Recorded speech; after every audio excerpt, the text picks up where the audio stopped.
Episode 3, Ruth meets Boaz. The beginning of hope. Ruth kept her promise to Naomi to stay by her side no matter what. But life in Bethlehem was hard. With no home and no money, Ruth needed to find a way to provide for both of them. In those days, the poor had the right to follow behind the harvesters and gather leftover grain, a practice called gleaning. One morning, Ruth said to Naomi, "Let me go to the fields and gather grain where I might find favor." Naomi nodded and watched as Ruth set out early, walking until she came to the fields of a man named Boaz. Boaz was a wealthy landowner and a respected man in Bethlehem.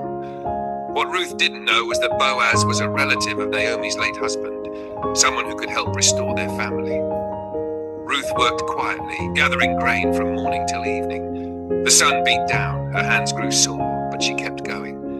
One day, Boaz arrived at the fields and greeted his workers. "The Lord be with you."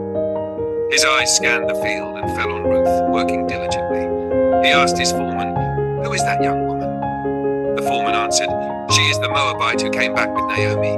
She has worked hard all day, without stopping."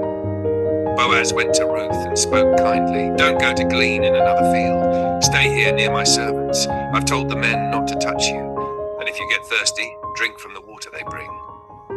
This kindness was more than protection. It was a sign of hope, the first Ruth had felt in a long time.